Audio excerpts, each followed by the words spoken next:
Now at 9, we learn about the life of Joplin police officer Corporal Benjamin Cooper, who was killed in yesterday's shootout. Plus, how the community and area businesses are coming together to show support. The 4 states' most watched news starts now. We are a large family at the Joplin Police Department, a very large extended family, and today we are hurting. And we're feeling that throughout the community. I'd like to thank the overwhelming support we've received from this outstanding community that we call Joplin. Thank you for joining us tonight. I'm Jordan Albee. Joplin Police Chief Sloan Rowland asking for prayers and an end to the violence at a news conference today after yesterday's shootout that took the life of one officer, sent 2 others to the hospital. We're learning more about how the events unfolded. The shooting started just before 1:30 p.m. yesterday near the Buckle at 4th and Range Line.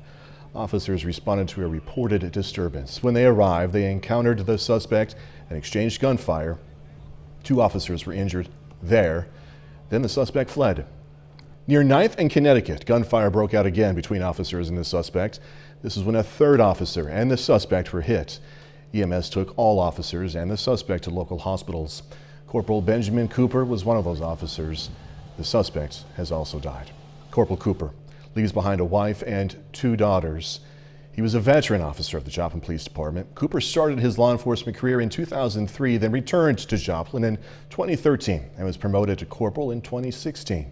Over the years, Cooper served as a patrolman, investigator, firearms instructor, SWAT officer, fields training officer, and worked a police canine at a previous police agency. In February of 2020, Cooper was featured in a Spotlight article produced by the department. At that time, he said, quote, "I enjoy serving the community and am proud to be a Joplin police officer." Corporal Benjamin Cooper was 46 years old. Officials identified the suspect as 40-year-old Anthony Felix of Joplin. Felix passed away of his wounds. Missouri court records show he pled guilty in 2021 to driving violations and drug paraphernalia charges. Court records indicate he was homeless at that time, but prior to that, court records in Arizona show a much more extensive criminal history.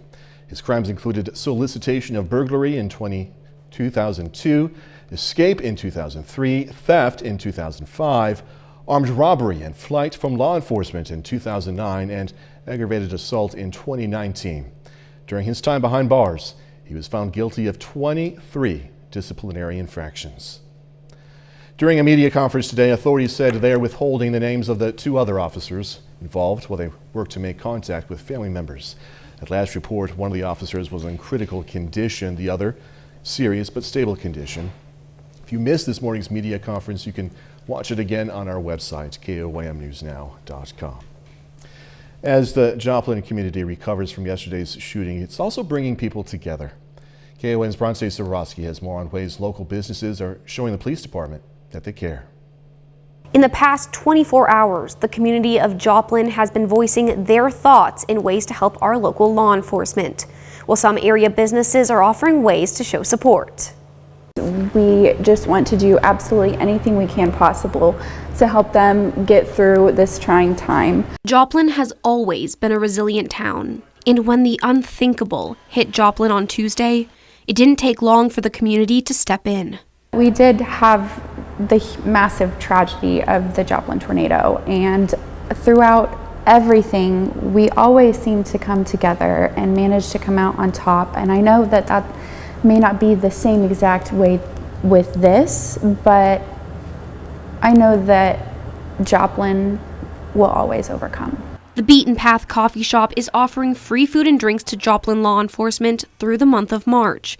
Maria Hodges says it's the least they can do after Tuesday's officer-involved shooting. A cup of coffee may not be a whole lot, but if it can help them get through a shift, then that's the least we can do for them. They aren't the only business in Joplin extending support to law enforcement. All Seasons Signs and Printing has been busy all night and morning, getting signs ready to give out to the community so people can show their support. We're going to print yard signs, and we're going to print the decals. They're right here behind me. The yard signs and the decals are for free. The printing shop will also be selling shirts for $10. All proceeds will go to the department.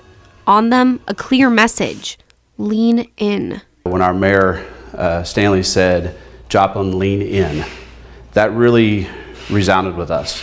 And so our designers took it and they went with it, and it says, "Lean in, hugs and prayers, love, JPD."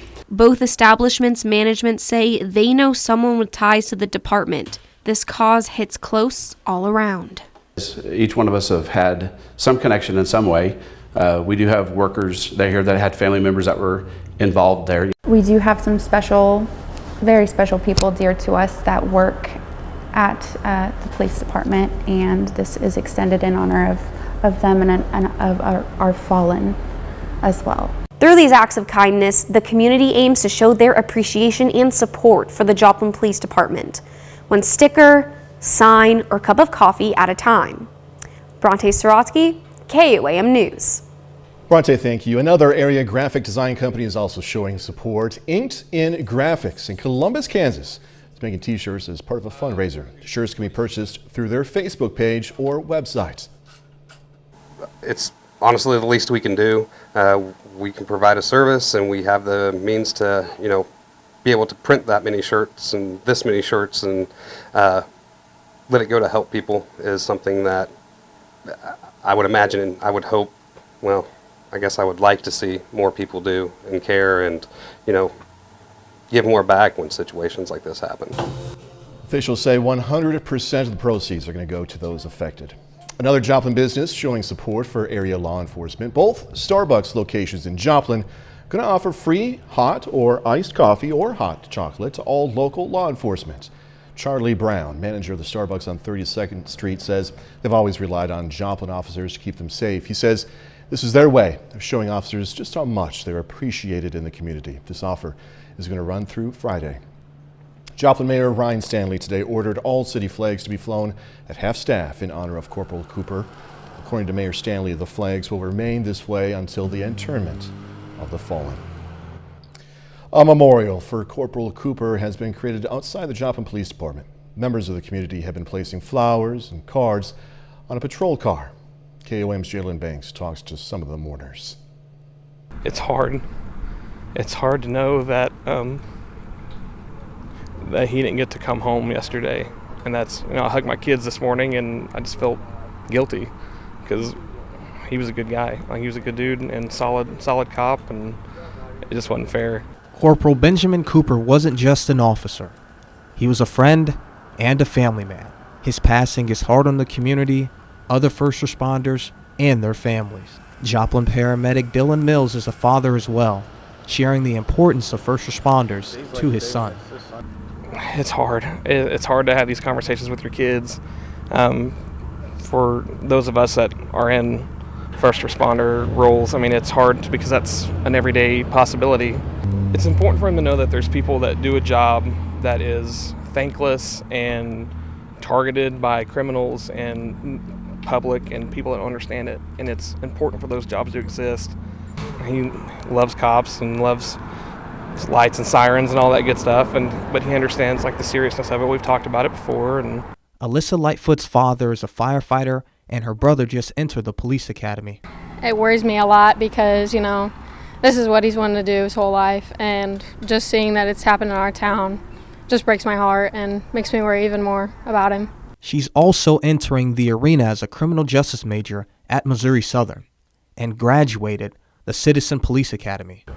Well, definitely when I was going through the Citizens Police Academy, I learned so much from them. They showed me the way. It makes me appreciate them a lot more than I did already, definitely coming from a law enforcement family. But she has some advice that she holds on to. Look past the bad stuff, and you have to realize that, it's not going to be bad every time. You just have to be strong, and you have to pray, and you just have to know that whatever happens will happen, and it'll be fine. Everything's going to be fine. In honor of Corporal Benjamin Cooper, JOPLIN Banks, KOAM News. The JPD plans to move the memorial inside the department by tomorrow afternoon because of upcoming winter weather. Corporal Cooper will be added to JPD's Wall of Fallen Heroes. The permanent memorial is inside the department and lists the names of first responders who've passed away in the line of duty in Joplin, dating back to 1885. Cooper will be the 22nd first responder added to this wall.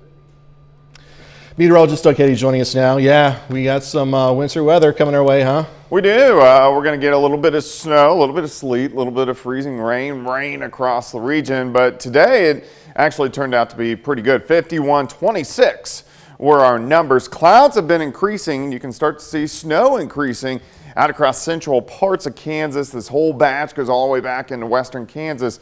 Most of this is going to stay to our north as we go through the overnight hours tonight. It's a second band that really gets most of us tomorrow night into Friday. But you can see a few showers, a few light snow showers picking up in our northern counties by the time we head into tomorrow morning. Of course, I'll break down this whole system for you here in just a bit. Doug, thanks as always. As the Joplin Police Department recovers from yesterday's tragic events, other law enforcement departments are stepping up to help.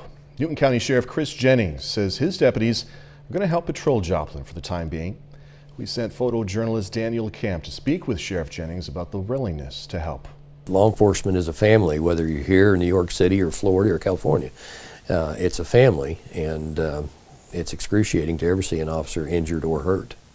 It's almost, I think, easier on the officers than it is the family members, because the officers, what they're thinking about all the time is getting to that situation to assist, to be involved. They don't have to normally think about what the families have to put up with. So in a lot of ways, it's harder on the families than the officers themselves. You know, I've heard many times over the years from people and even the court system that, well, you're paid to take these risks. And that's not necessarily true. We're paid to enforce the law. Obviously, there's a lot of risk involved, but no one here or any other agency is paid to be assaulted or killed. Obviously, the risk is always there. I guess you try to prepare for it the best you can, not think about it, but know that in the back of your mind that it's always there. You have to be prepared. I don't know if there is any way to tell anybody how to handle something like this. It's you train them, you warn them of the possibilities, you teach them from your experience, but I don't know that you can tell anybody how to handle something like this until it happens to them. Some Newton County deputies responded to yesterday's tragedy. The sheriff is offering counseling services to the deputies who want it. KOM News at 9 on Fox 14 takes this time now to honor another four-state hero. David Merrick served the U.S. Army and Air Force from 1956 to 1978. Native of Altamont, Kansas, Merrick was stationed in Germany, Korea, and Japan, earning several awards. And we are proud to thank and salute David Merrick. He's tonight's four-state hero. Doug Heddy's next with a complete look at the forecast, and later, Pitt State announces Jeff Boschee as its next men's basketball head coach. Going to have those details in sports.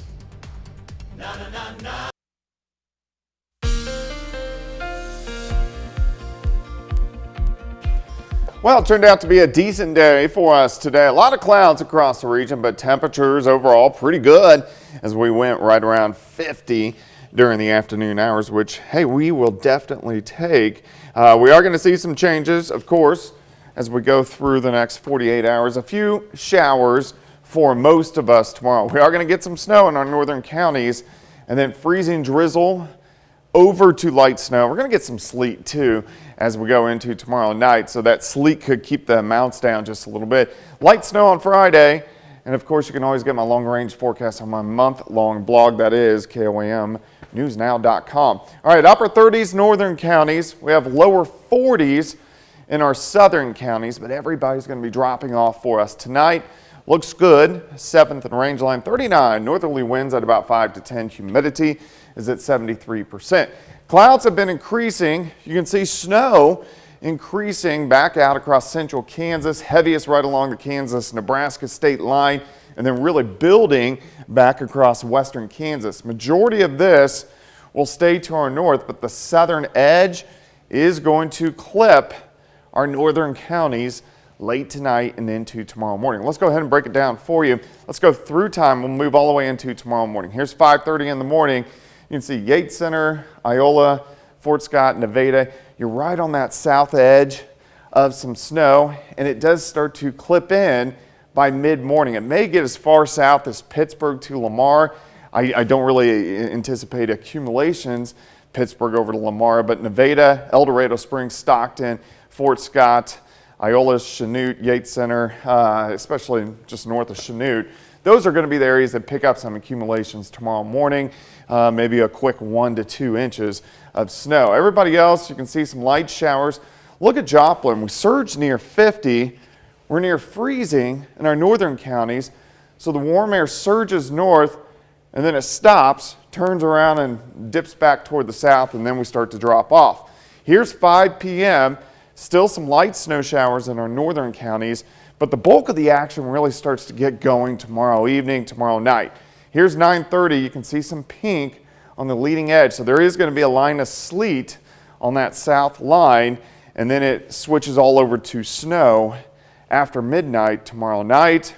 And then we get bands of light snow. You can see temperatures are into the 20s.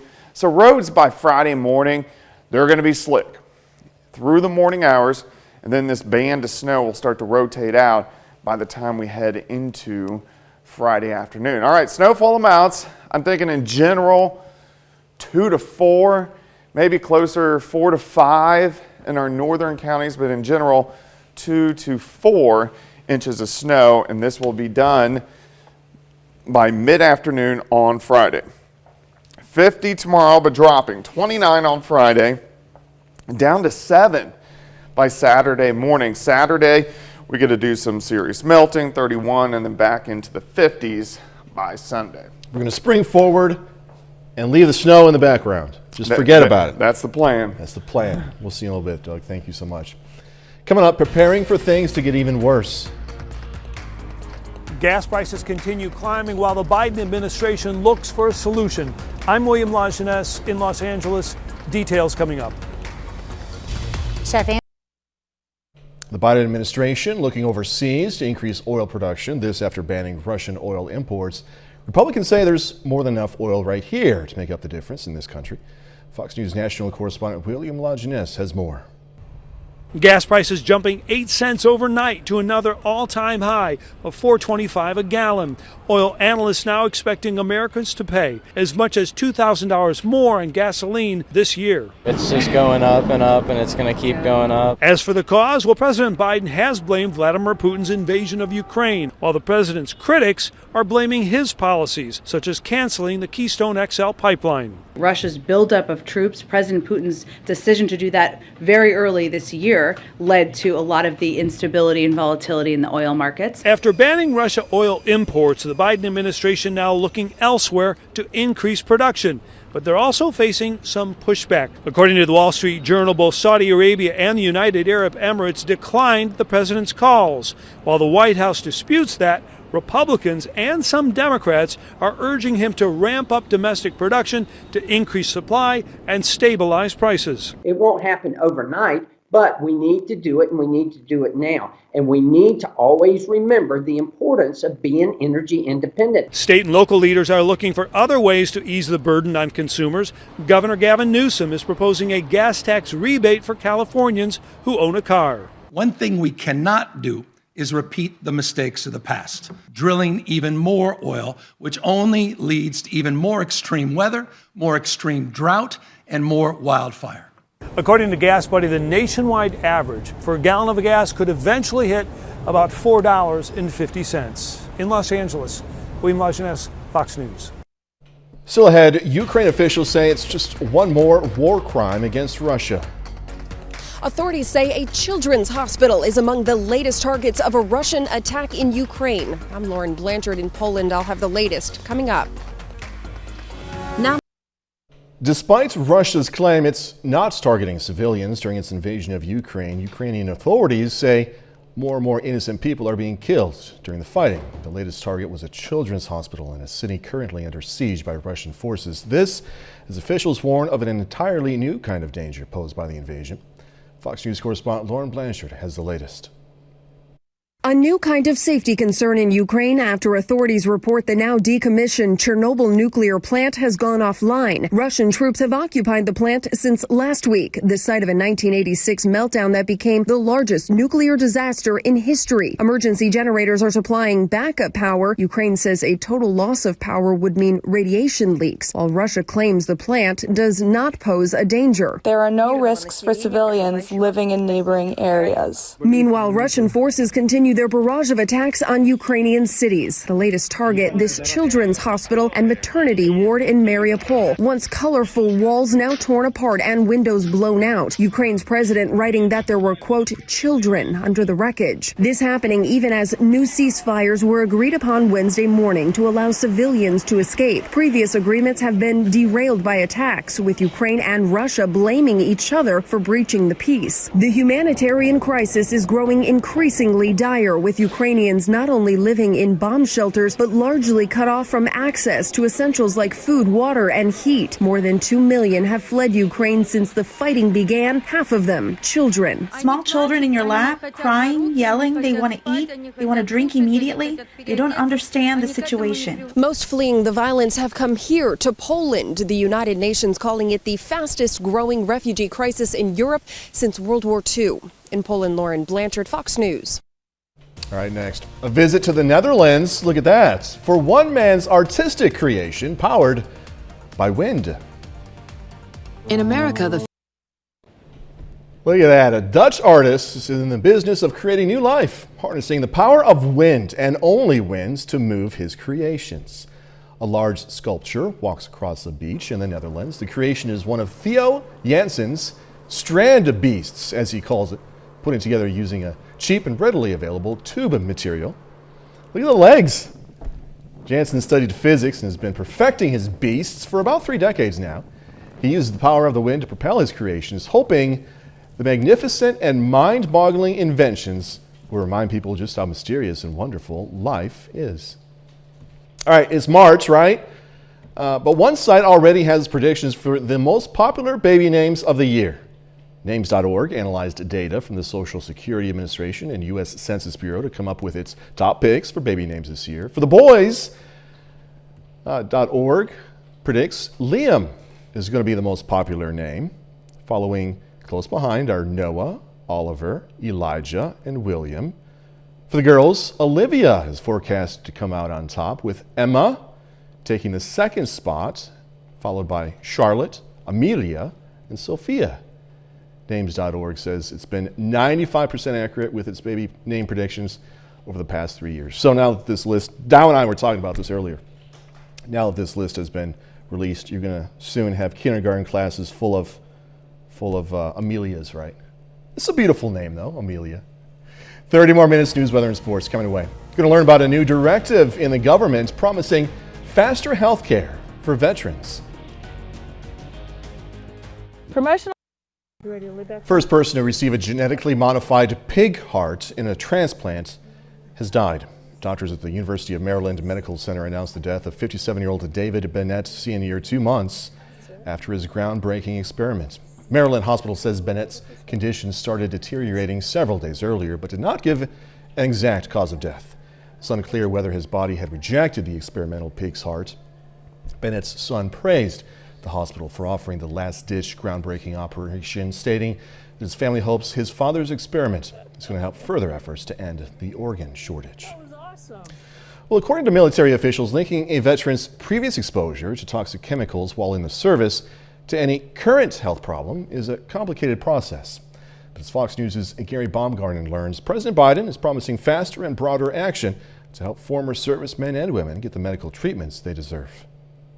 Danger is imminent for the men and women in our armed forces, but threats to their safety come in more forms than weapons, with military members facing health risks due to exposure to harmful chemicals during their time in the service, especially if they were stationed near burn pits, large areas used to torch military waste, including hazardous plastics, medical materials, jet fuel, and more. In 2005, I served a 12-month deployment in Taji, Iraq. Nearly every day of those 12 months, I woke up coughing and blowing black matter out of my nose. According to the group Iraq and Afghanistan Veterans of America, more than 80% of post-9/11 veterans who served in those two countries say they had contact with toxic waste from burn pits. President Biden is now promising to help veterans suffering complications get better access to medical care and federal benefits quicker. We've increased funding for VA research to to study the health effects of toxic exposure in the military. We're speeding up the process to identify and address adverse impacts of military-related environmental exposure. The Department of Veterans Affairs could also be changing its policies to identify 9 respiratory conditions as being linked to a veteran's time in the military, making available to them health coverage and compensation for those issues. Gary Baumgarten, Fox News. A bit later, special delivery for the Postal Service. Signed, sealed, and delivered. Congress passes the biggest overhaul to the Postal Service in decades, and lawmakers say it was long overdue. I'm Griff Jenkins in Washington. I've got the details coming up. We're excited to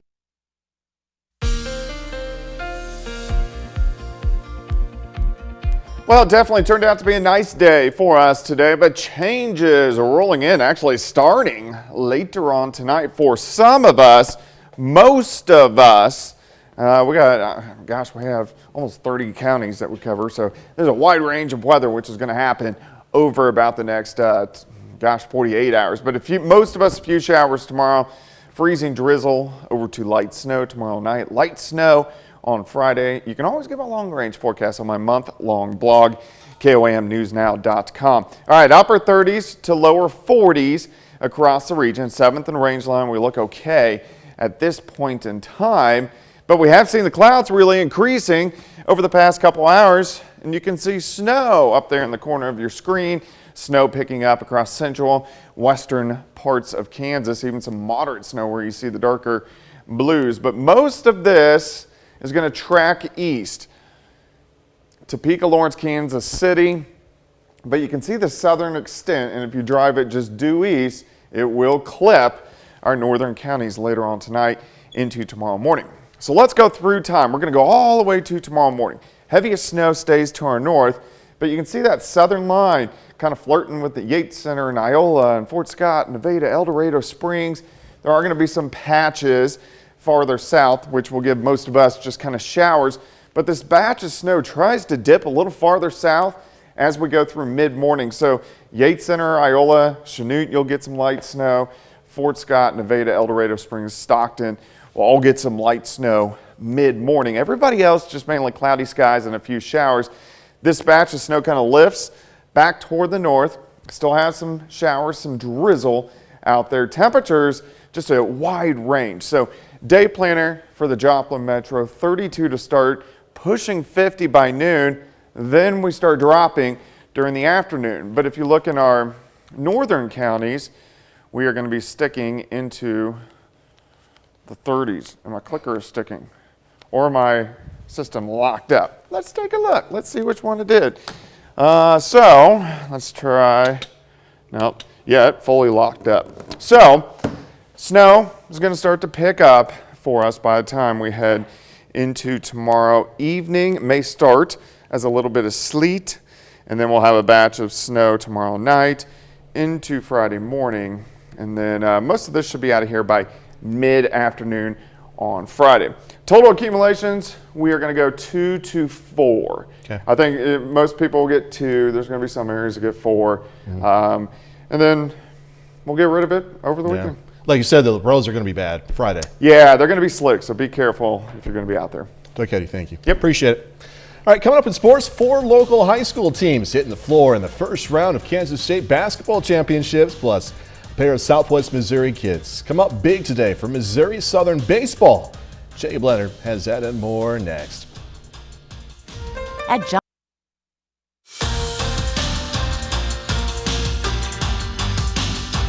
Pittsburgh State men's basketball has a new head coach, and he's a guy who's kind of familiar with Kansas. The PSU announced today the school has hired Missouri Southern's Jeff Boschee to be the new leader of the men's basketball program. And Boschee spent 8 seasons at Missouri Southern. He won more than 60% of his games, going 151 and 86 overall. Boschee led the Lions to 3 straight national tournament appearances from 2018 to 2020. He will officially be introduced as Pitt State's next head basketball coach later this month. It's tourney time for the Missouri Southern women's basketball team. The Lions are just 2 days away from playing in the NCAA Division II National Tournament for the first time since 1996. The Lions hit the road to Hays, Kansas earlier this afternoon. Southern is the 4th seed in the Central region and will face 5th-seeded St. Cloud State in the first round on Friday night. Now, this team only has one senior, Brooke Stauffer. Here she is on getting to play in the national tournament in her final season. Since I came here, it's always been a dream to go to the tournament. I've always remembered we've lost in the first round of the MIAA tournament, and I just think, dang, what if I know we can be that team that can get that far, and I just am super excited to be able to do this. It's a great year to go out on, and I'm just thankful to have such great teammates with me as well. Well, this week is state tournament week for Kansas high school basketball, and we have 7 local teams in action this week, including 4 playing in the first round today in their respective brackets. Now, we'll start in 2A. The undefeated Colgan girls, 21-0, facing Garden playing this evening in the state quarterfinals. The Panthers scored just 9 points in the second half, falling 39-26. Colgan finishes with a 21-1 overall record. In Class 3A, the Girard boys are the 8th seed, looking for the upset over top-seeded Royal Valley. And that one is final, and the Trojans made them work for it, but they fall just short, 60-56. Girard finishes 16-6 overall this season. Now, elsewhere in the boys 3A bracket, the Galena Bulldogs face TMP Marion in the quarterfinals. Galena is the 3 seed with a 22-1 overall record. Look at this. This is a really good one, and it's still going. The 2 teams are headed to double overtime, tied at 59. Opening round game of the 4A girls tournament for Labette County tonight. The Grizzlies face the Red Raiders out of Wamego. The Raiders hit 2 free throws in the final 10 seconds to knock the Grizzlies out in a good one, 36-34. This week is a big week for the Pittsburgh State Indoor Track and Field program. The Gorillas are hosting the NCAA Division II Indoor Nationals beginning Friday at the Plaster Center. Both the men's and women's teams for Pittsburgh State head into the weekend with high expectations. The women are ranked 7th in the nation right now. The men are actually number 1 in the country heading into the national meet. Now, here's head coach Kyle Rutledge on what it means for his teams to get a chance at a national title in their own place. It means a lot, just because for the community, for the town, the school, the university, our kids, they take a lot of pride. I mean, they're coming to your house and you want to put on a good show and make sure that, what you do here, they leave knowing that they had a great experience. So it's a lot of pride and honor that we get to host this and bring this great meet to this community. The Missouri Southern baseball team is 3-3 through their first 6 conference games of the season. They dropped 2 out of 3 to Pittsburgh State before winning 2 out of 3 over Northwest Missouri last week. Now, they're back to league play this weekend. First, though, some non-conference action today against Minnesota Duluth. Carl Junction product Jeremiah Kennedy on the mound, picks off the runner there in the second. Moments later, gets the strikeout. 5 shutout innings, 5 strikeouts today for the former Bulldog. In the bottom half, Nate Miskowski shoots it back up the middle. That brings Matt Miller home. Then next inning, Miller doing work at the plate himself, puts it in the right field corner. Henry Kuziak scores on that. Staying in the third with 2 on, here's another local guy, Tragan Parker, the former Webb City Cardinal, gets a 3-run bomb. Lions roll by the Bulldogs today in a shutout, 7-0. And that's a look at sports. We're back with more news right after this. Seems Democrats and Republicans don't agree on much of anything these days, but yesterday both sides came together to pass the biggest reforms to the U.S. Postal Service we've seen in decades. Fox News correspondent Griff Jenkins has more from D.C. on what it means for you and your mail. The Senate is providing the Postal Service a much-needed reset. Mailing packages and letters at the post office. Most of us take it for granted, but for years, postal officials have been warning they'll have to cut services drastically unless major reforms are enacted. Now, Congress is responding, passing the Postal Service Reform Act in a rare bipartisan vote. Both sides agreeing on the need for more funding to shore up the Postal Service and ensure mail delivery 6 days a week. There will also be a major overhaul aimed at improving customer service and speed, including new funding for delivery vehicles and a new online dashboard that will be updated every week. When folks want to know what online or what on-time delivery looks like in their particular area, they can now do that. The Postal Service will be required to put up a website and put out their on-time delivery by zip code. Lawmakers also addressing long-term solvency issues by ending a requirement that the Postal Service finance health care benefits ahead of time for up to 75 years. Instead, future retirees will enroll in Medicare like most other federal agency employees, a move that will save billions and keep the mail moving at a time when it's needed more than ever. It saves the post office, which is incredibly important to all of our constituents, to our people who are voting by mail, to people who are relying on the Postal Service to provide them with what they need to be able to survive. The Postal Service reported a net loss of about $5 billion last year, despite a big surge in deliveries. In Washington, Griff Jenkins, Fox News. Some famous people hitting the road for concerts. Hollywood Nation coming your way. Natasha Bedingfield's new gig, Mandy Moore, makes an announcement, and more. Fox's Ashley Dvorkin has the latest from the Hollywood Nation. Good morning, Ben. Good morning, Paxton. Davey gets the rep, Moore plans a summer trip, and The Masked Singer goes live in the Hollywood Nation. Natasha Bedingfield is taking a road trip this spring with some of the beloved characters from Fox's The Masked Singer. The Grammy-nominated singer-songwriter who competed as the Pepper in Season 6 has signed up to host and perform in the Masked Singer National Tour.